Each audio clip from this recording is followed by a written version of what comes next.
Okay, so welcome everybody again to another episode of Westpark Lives with my brilliant guest here beside me, Sinéad Ni Ruairc Tighe, a good pal of mine, a warrior woman for sure, one of the toughest cookies I know. Absolutely. How are you getting on? Good, Lynn. Thanks very much. How's the fam? How's Stan? How's Everyone's Sean? good. Everyone's good. Yeah. Everyone's All good, ticking healthy. right. Yeah. All good. Yeah.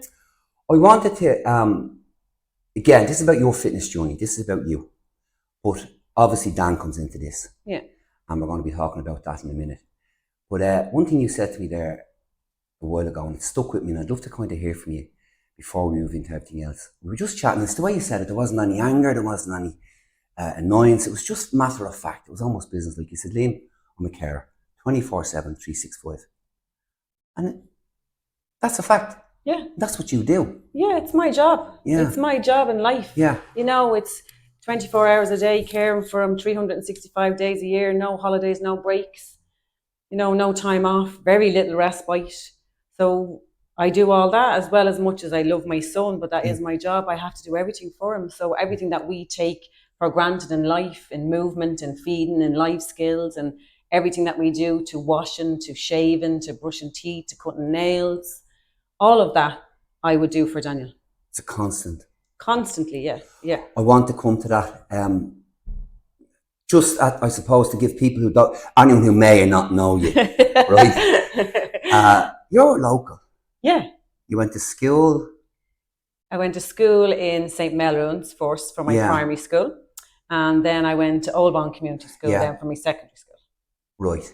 And then you worked local as well, didn't you? Yeah. So I would have part-time worked in News Extra in the old shopping centre that was in Tala Village. So I worked part-time there, I think I was 15. And then I went on, the Square opened. I was leaving school at that stage. I was quite young because I'd started school at just 3 going 4. I think my mother wanted to get rid of me. I was too yappy at that stage. But, so when I came out the other side... I think so. When I came out the other side, I was 16. Yeah. So I was very young, didn't know whether I wanted to go to college. But I think at that time, college wasn't a main thing for everyone. Work was. So you get to work and you get to a house. So my dad said, well, if you're not going to college, the Square is open. Roach's Stores is a very good shop, retailer to work for. Remember it well, and you'll do really well there because you'll go up in it. So I wouldn't say my mum was impressed, but she knew that as long as she was working, that was fine. Yeah. So I went to work then when the Square opened in Roach's Stores, and that was 1990. Yeah. Yeah, so I worked there for a good few years, and I then went over. You were in HR, weren't you?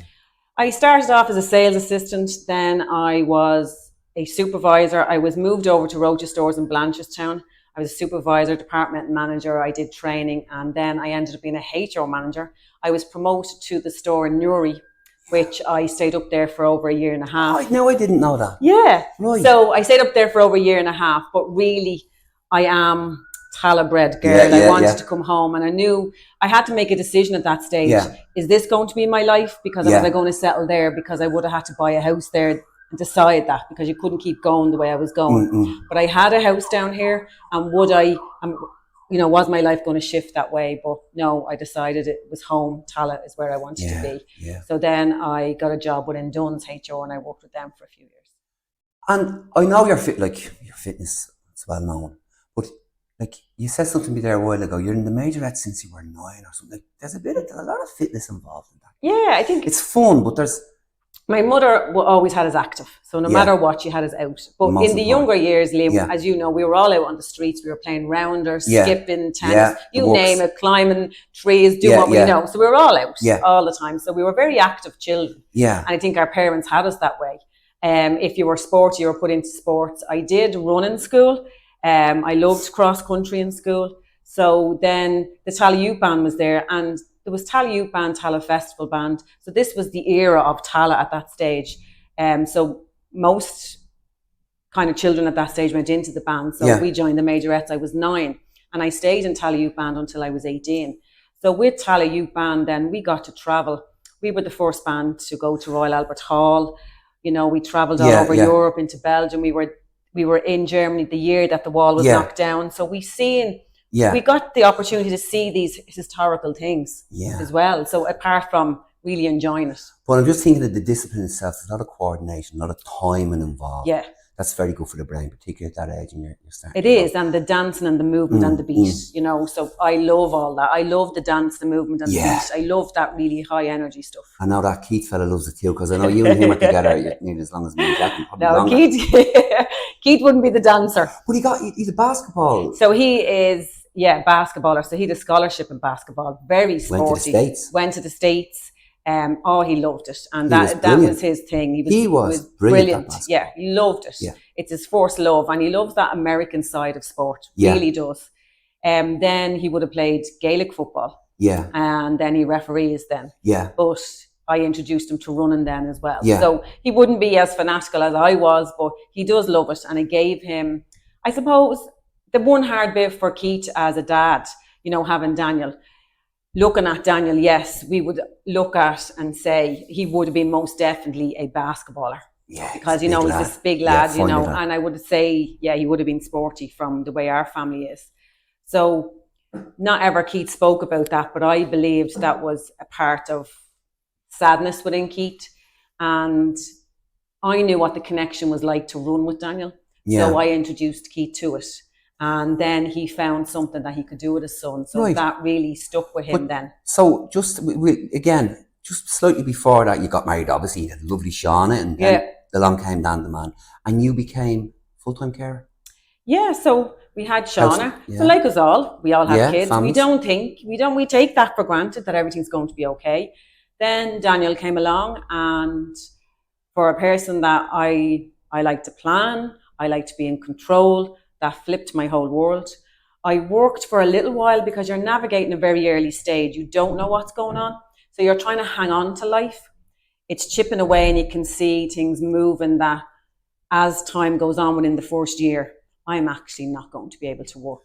What was Dan's diagnosis? What's the term? What's the condition? So he was diagnosed with a condition called Soto syndrome, which is a rare genetic disorder. So a really horrible way to say it to me was when the geneticist said, well, the only way to explain it to you, Sinead, it's a bad egg. So that's an awful way. So that lay within me for years, and that will come out when we go further into what we're going to ask me about fitness.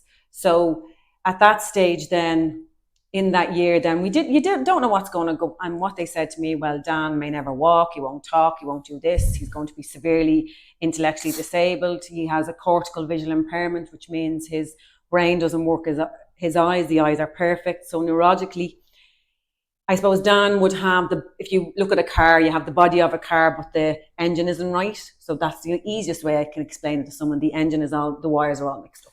And you became his full-time carer for 10 years nearly before you hit sport. I was I would say I was probably in 6, 7, 8 years. I was starting to go back into I was out walking. I was starting to go back into a fitness group. Yeah. But nothing, it was just something that Keith was trying to get me socially back out there because he knew I was suffering. Right. How do you mean now suffering? Obviously there's a challenge. There's a challenge, but he knew that I had lost my identity. All I was about Daniel and fighting for everything and going to physio, the appointments. Sinead, sorry, what a fight though. If you don't mind me saying, what a fight. Yeah, so at that point, friends on the estate were joining a fitness group, and Keith said, why don't you join us? And it was Shane Smith and Keith knew him from the Gaelic. And he said, Shane Smith, the second time he's been mentioned. Sorry, Sinead, but I know Shane well. You couldn't go to a better guy. He'll look after you and it'll be okay for you. And I think what I felt is that you lose your identity. No one understands my world. I have nothing to talk about anymore. I don't work. Lots of things play in my head, but people don't see it that way. But you believe they're seeing it that way. But people don't see it that way. That leads then to some form of a breakdown, or it festers there within you. So it festers there for a good while, and it wouldn't naturally come out. So that was my first step back onto the fitness journey and really loving it, and going to 2 classes a week and starting the discipline of Monday and Wednesday. I'd imagine there'd be a huge amount of anxiety though because of this. You're in your own world, you're in your own place. You wouldn't see it coming. But did you find the exercise helped in that manner? Yeah, like being a carer and having a child with a disability, it's an unknown world and you have no control over it. So a person that likes control, if you don't have that and you're not planning anymore, it's not causes in your hands. anxiety. It's out of your not hands. in your Yeah, hands. you've no control. So yeah, anxiety was a huge part in it. You know, going to my doctor, talking to him about that, and I have to say a very good GP, and he said, look, Sinead, there really isn't a tablet for your life because your life is always going to be hard. So when we give someone a tablet for anxiety, it is to improve their life and things will get better. But in your life, you're going to have to learn how to cope. So it's coping skills that you're going to need. So he prescribed exercise, but he also prescribed running.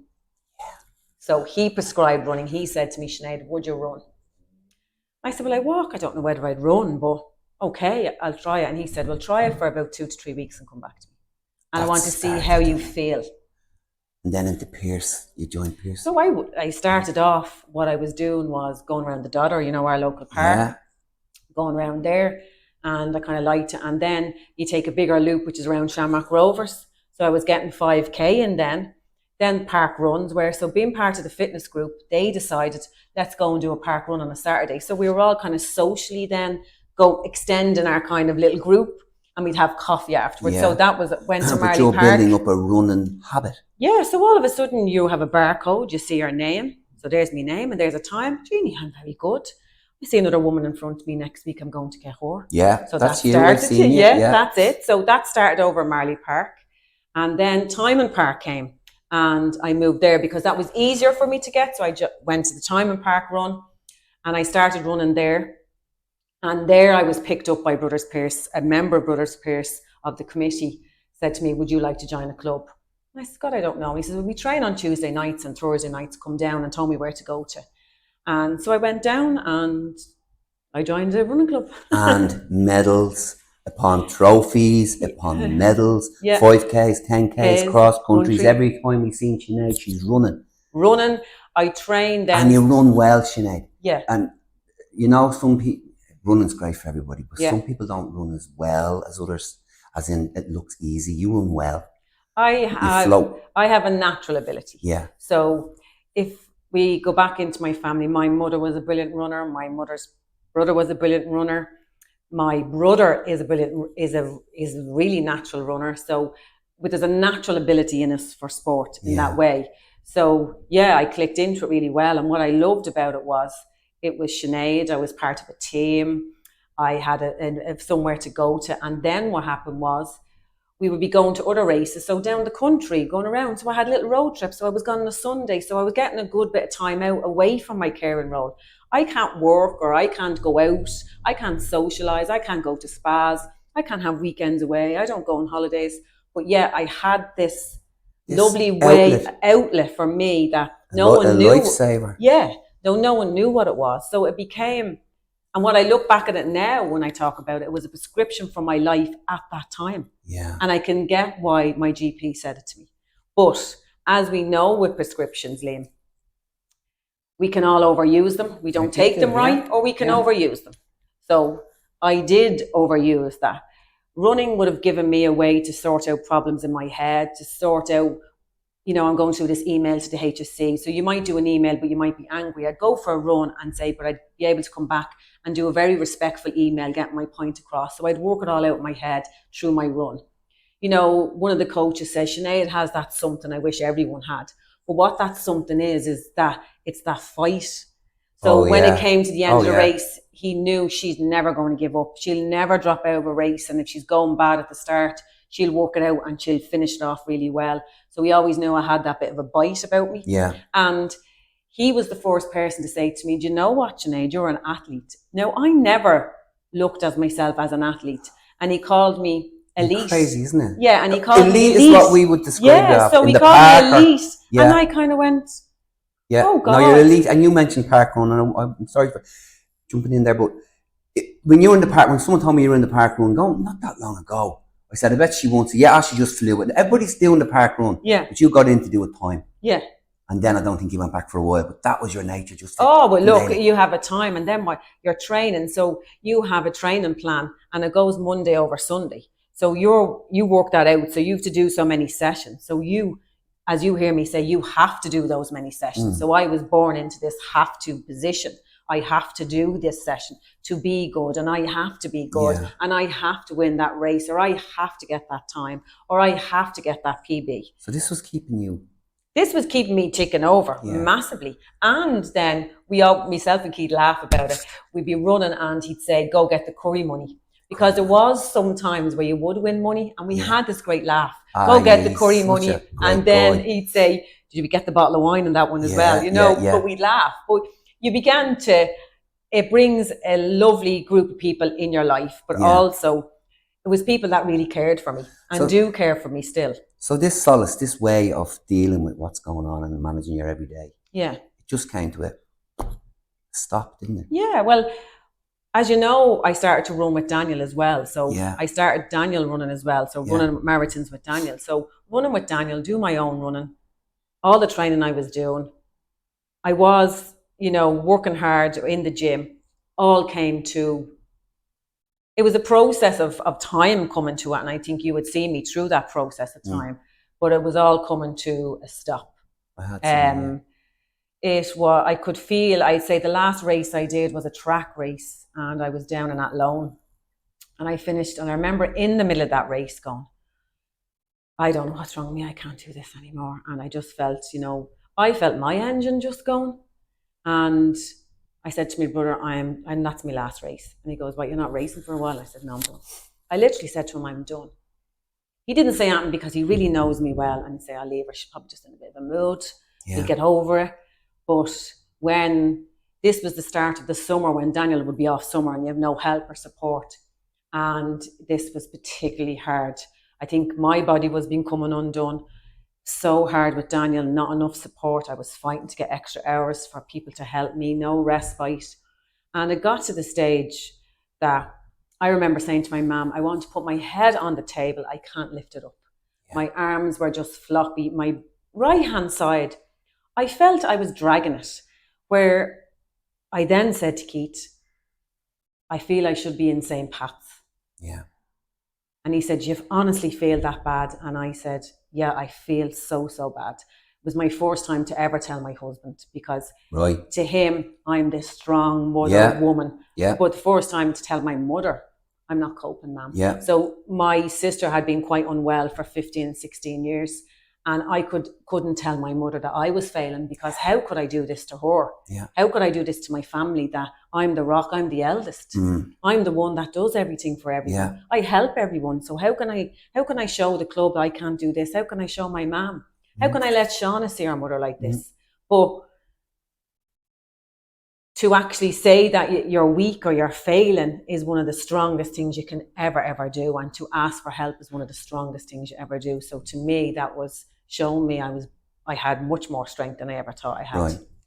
And to name it and bring me around to the doctor, and the process that started from there to let that all go was unbelievably a big chunk off my shoulders. Because when I say I was running, it was a prescription of my life, but running then became not the prescription anymore. So life was getting harder for me. And what no one knows is that we all become more aware of this as we get older. We have trauma in our life for whatever reason. And as you say, everyone has something in their life. So, and it's relative to them.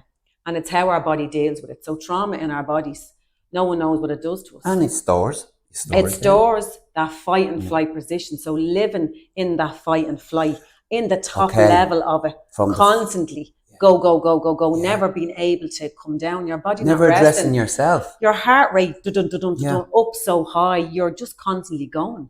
So you're never getting to rest. Running on tiredness. You're not even low in that. You're just going out. I'm going out doing a speed session after Daniel being up at 2:00. The challenging behaviour that I had to deal with, and doing all of that, and not recognising that in my body. But my body just then said to me, "You're done."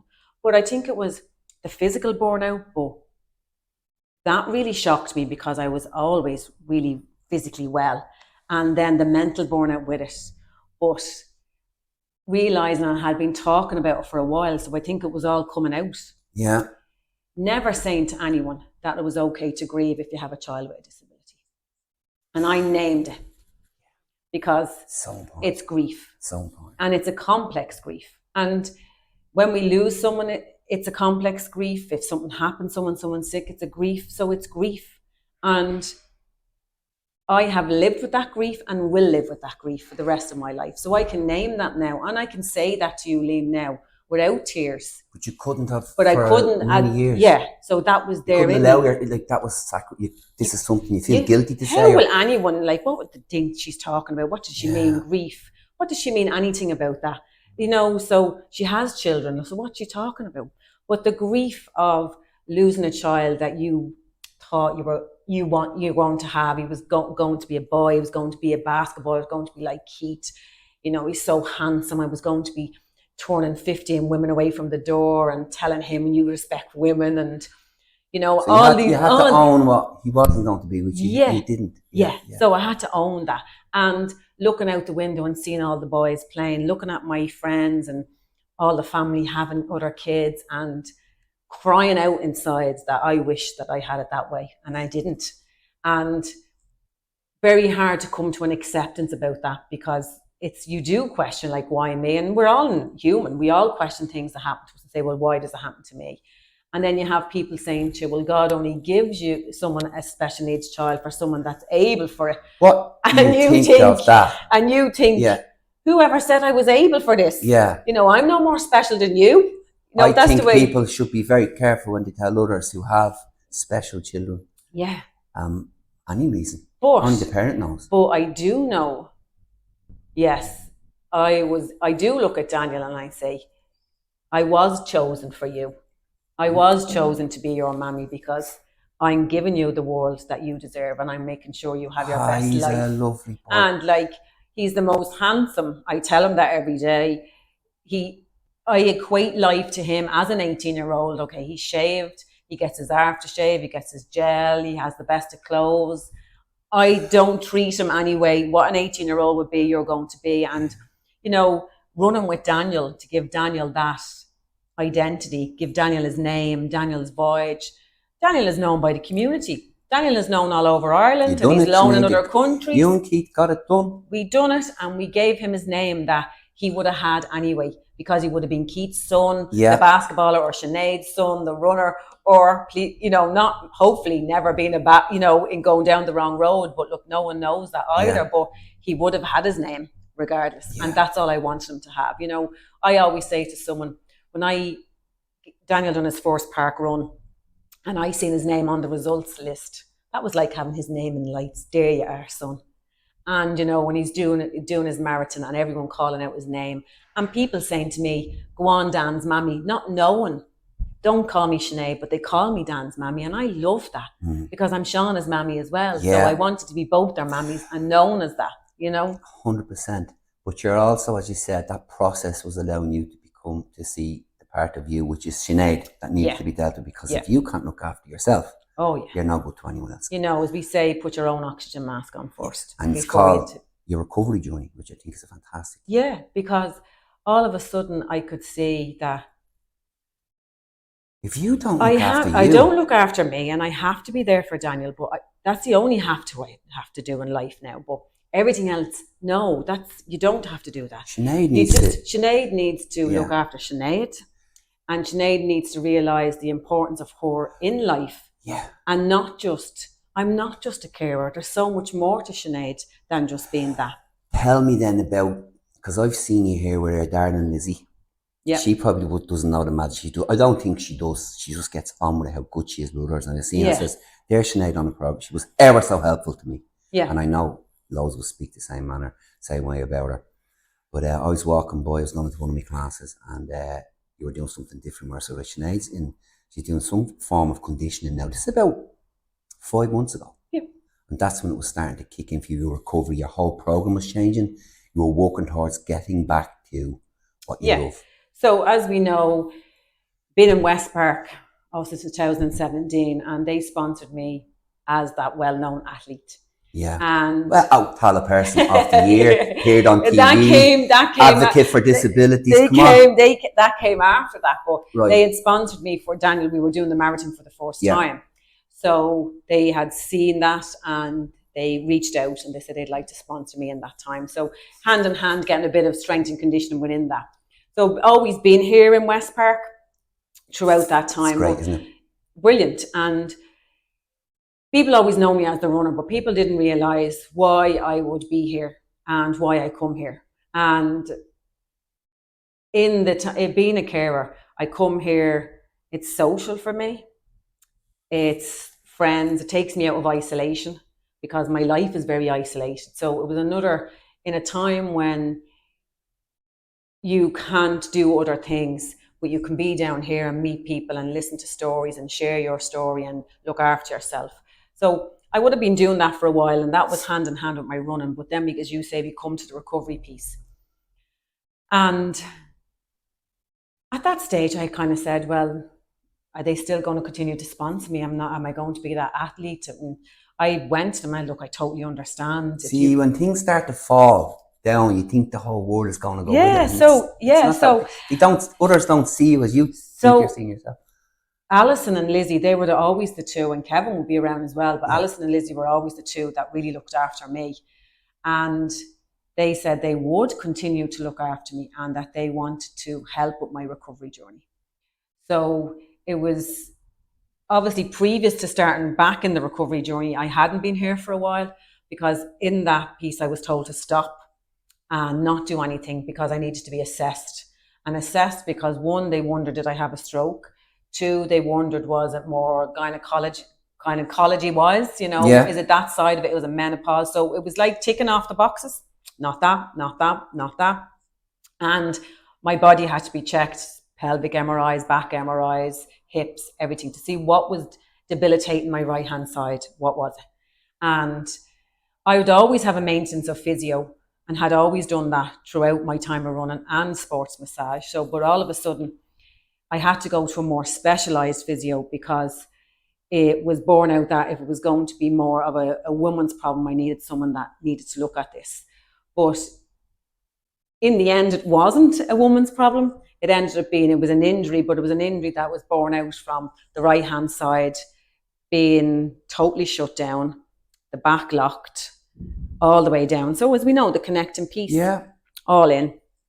And finding out where the injury was after a period of a whole year, and been able to come back to Westpark then and say, okay, get a whole new program. Here I am. And you're back running. Yeah, so getting the program. Yeah. So running wasn't even in it at this stage. It was getting this body moving, getting the mobility back in the right-hand side. So only starting on upper, nothing happening on lower, because we have to do the chain effect. So working from top to bottom. Yeah. Could realise the strength in the left, and left isn't my dominant side, right is. So in this, Lizzie was saying to me, pick this weight up, and here I was, I can't. She goes, what do you mean you can't? Oh yes, I couldn't. But takes no nonsense. I have to say, she is the one that understands so much, and she listens to you. She listens to you as what your life is like. So what my outside life is like, and how that bears into my body. So understanding, okay, Sinead, no more cardio. So we're going to do this. And she looks at me and she goes, right, it's going to take you a while to buy into this, but trust this process, and I want you to be very patient. And patience is not what I have. And I said, right, I'll trust this. I'm going to trust this process, because I said, right, as you said, it's me recovery. Right, I'm buying into this. I really need to recover. So the thing I was using running for was the grief piece, but now head this on, go back to counselling and work this out of your system. Work the trauma out of your system. So working the trauma out hand in hand will relieve this body to be able to move. So I started to understand, when I heal the trauma, this body is going to relax more, because trauma is held within my body. Pent up. Oh yeah. So it's going to relax. And all of a sudden I could feel the injury subsiding. Now the body has to get stronger, but I feel the movement coming into my body. I feel the mobility coming back into my body. It's a really slow process. And I got back walking. Yeah. I got back jogging, and I am back a little bit of running. I seen you the other day, and I was delighted. Very softly, Liam. And it's not that I have to. It's when I want to. If I feel it's a lovely, and I see the sun and it's fresh, go out, Sinead, and take in nature. That's part of recovery to me. Run down to our lovely weir, see that water, stand there and breathe. Breathing is the most important thing to me. So it's no longer your crutch running, it's just one of your activities. It's going to be one of my activities now. So you have more coming. Yeah. I can't wait. I'm not going to ask you because you probably haven't formed them yet, but you have an idea. I have an idea of where I'm kind of going. As long as you know moment. you're not going. Yeah. That's so, what I always say. I see myself getting better, and there's a two-handed approach into that, is getting more support for Daniel, getting more hours, getting a behavioural therapist back. And now, in a conversation I had with Keith last week, I said, God, and Daniel really improved. Keith back to me said, no, it's you have improved. Wow. It's you. So you've let go. You've let go, and obviously you're Dan would feed off me. You're not worrying as much. You're not seeing it as something that has to be done. You're enjoying it for the moment. And constantly saying to myself, Sinead, stay in your own lane. Yeah. Don't take on things you don't need to take on. And saying to myself, it's very insightful from him. It's not, when you get involved in things and it's none of your business, don't take that on. Yeah. Someone asked me to do something. I'm only in this week. Don't plan. God doesn't like you to make plans. That's 100%. The way I look at it. Yeah. He doesn't. So I learned that now. Just flow with the day. Yeah. Where I would have had a calendar of like dump, loads of stuff. I would have appointments for Daniel, but mine is much softer. Yeah. Take it week by week. And if someone asks me to do something, do I really want to do that? Yeah. Yeah, I'd like to do that. And I put that one down, and that gives me a focus for a while. So then you're enjoying your training more then? Most definitely. Because it's for you. How many times are you coming here? 3 to 4 times. Right. Yeah, so and less is more. So I mix it up a little bit. Always mobility in it. And the program that Lizzie gave me is very adaptable. Is there a diet program in it? No. You don't need it? I don't. Do you eat well or? I would have that 80-20 rule. I look after myself. I supplement the body as what women need to do now. So that's what we know we need to do for menopause. So I supplement my body. I eat well. I take a good bit of protein in. I hydrate my body well. And what about the snacks this week? The snacks. So yeah. Well, you say you like crisps? Crisps. I love. And I did. Yeah, crisps. I love. Wine. I love. And I would be. If I have a cup of tea, always biscuits. Yeah. But so it's like leave the tea and you won't have the biscuits. Yeah. Because they just go hand in hand. But I think that's a real Irish thing. It is. And it's how we were we drink so much tea that you nearly always have to have a biscuit with it. And there's so much in a biscuit, even though we think that's tiny. Oh, look. Yeah. I'd have a whole packet gone. Yeah. Within a day if I had 4 cups of tea. So it's like, don't have the tea. Yeah, we were talking about this in the last. I was talking to Paul Royd, and he loves crisps as well. Yeah. And there's so much calories and in them that you're going, and I'd eat a bag of them. Yeah. There's so much there. I'm not strict on myself. Yeah. Before, you're in fantastic shape still, considering you're not running crazily like you did. Yeah. Well, but if you think about it, Liam, I'm always on the go. Like when my doctor assessed me, he said to me, I want to see how much you're doing with Daniel. And we put a Fitbit on him. He'd done it for 2 weeks, and all the walking around and the busybody and I do within a day without doing any exercise would bring up about 8 miles. Yeah. So I'm doing that a week with all my work and care. Yeah. So, what do I really need to be doing that else? So I'm always very active. Yeah. And I'm always wanting to be doing something. I'm busy. Yeah. So I keep myself going. But so with the nutrition side of it, I always say, start a new year, and loads of people have come forward to help me out and saying, look, Sinead, we'd love to help you out. But I kind of think, don't make it hard for yourself, Sinead. Look, eat well. And I do eat well. I'm not, we do get an odd takeaway, but I eat well. I eat fruit. I give myself the balance of what I need, the goodness of what I need. Yeah. So I'm quite happy to do that. I don't believe I need to be really rigid. No, you don't. The 80-20 makes sense. The 80-20 and now for your body, it is, to be doing more weight bearing, keeping your bones healthy, especially for women, all of that side of it. And working back towards running. Towards running and enjoying. Will you go to the elite level, will you? I can't see at the moment. Because your nature is... My nature is, but do I need that? I have a natural ability to run, and that's really enjoying. Sometimes it's the way we're wired, we have to watch that. Yeah, so I say to myself, so I was doing a cross-country race 2 weeks ago, and I was behind one of the girls in my club. That's not a place you like to be. No, I was behind her, and I said, don't pass her out. Brilliant. Don't pass her out, Sinead, because you're not there. Yeah. Stay in your lane. Yeah. So stay in your lane. And what it meant is that I was going to finish strong. There was no negative piece in it. It was great, and I finished it and I enjoyed it. So I remind myself that you're not where you used to be, and that's okay. But enjoy where you are. Yeah. And, it makes you feel better because you're stronger within that. Mm-hmm. And I actually couldn't believe how strong I was in the race. You're on the way throughout back? the day, or throughout the time of the race. That's a much more balanced approach you now have. Yeah. I've said it, this is not the first time I've said it, because I had such interesting people on. I'm so delighted you come on here. Because you know me, you're a pal. Yeah. I love that. Yeah. But I love your strength. I really admire it, and others do too. And I know we could talk for ages, and I'm sure we're going to talk again. But I always ask people this, and you've probably seen it on the podcast, because it does tell me loads. Your favourite movie? My favourite movie? And your favourite book? Now, it's podcasts these days, or audio books. I'm old school. I was a book man. I loved, like, from a very young age, you know. Yeah. I was the only one in my family that was sent to play school. Really was I upset my mum? I don't know. But no, she knew I could read and my mind needed to be active. She knew that. And someone said, you need to send her to play school. And I was reading all the time. Always reading throughout my life, different books. And I loved, my favourite book of all time was Little Women. And when I reflect back onto that now, it's women of different characters and different strengths within that.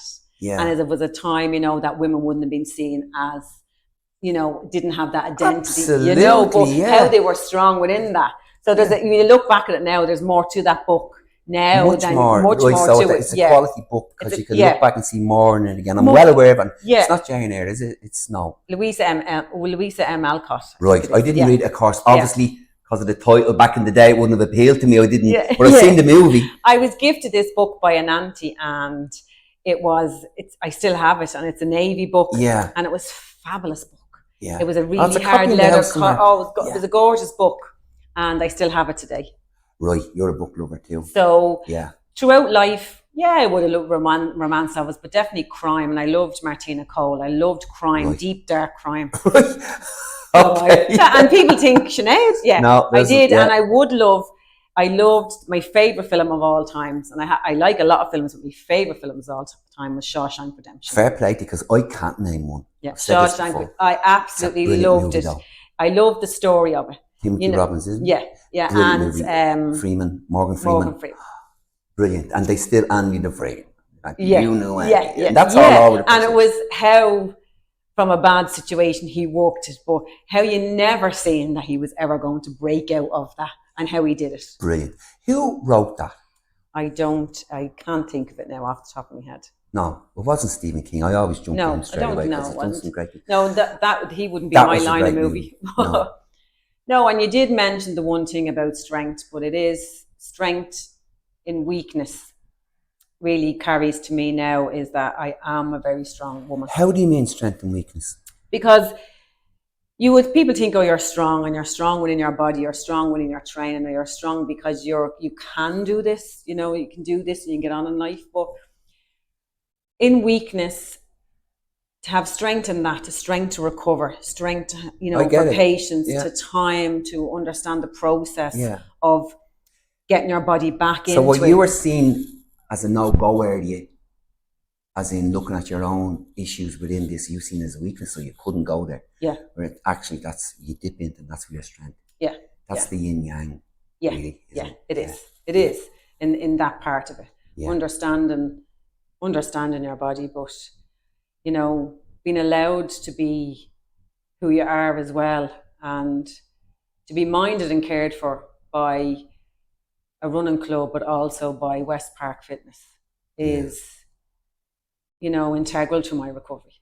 Yeah. You know, it takes me out of the isolation to have friends, and I've made great friends here. And I really enjoy it. You never know who you're going to meet, and there's times Keith would say to me, how did your workout go? And I said, 20-minute talking and 15 minutes. And I love that bit of it, because that's my best workout. Yeah. That is my best workout. So 20 minutes having a great chat, and then I kind of look and say, oh God, I have to go. And I get 15 minutes in. Yeah. But look, hey ho, didn't I come out smiling, and that's the way I look at it. Totally. Yes. Absolutely loved it, Sinead. It was so helpful. I'm sure. Thanks for giving me the opportunity to talk. Oh no, thanks to you for turning up and doing this to us. It was so helpful and so interesting. Thanks. That's the word. And again, as I said, it's great to have a pal like you. Like, I know we're finished, but you've helped a lot of others by just telling your story, and this is another one you've told. Yeah. Because there are so many that have gone into this, and I know we're finished. and they probably don't know how to face, don't realise that they have to face this aspect in order to come out of it even stronger. Yeah, so sharing your lived experience to help other people to change really policies within. Oh, you've done that too. And we haven't spoke about that. Yeah. You've really changed a lot of people's attitudes and approach to very special children. Yeah. You know? Yeah, like, don't be afraid, a part of the community, like, that's it. Make sure that they have a name and do what you believe you can with them, whatever way that is. And always believe that they have a right to have their best life in whatever shape that they can. You've proven it. Yeah, you're that's living it. Yeah, that's and now you're looking after you, which will have a knock-on effect. Yeah, that's it. Mrs. I loved it. Now, Pat, thanks very much. How do we turn this off now?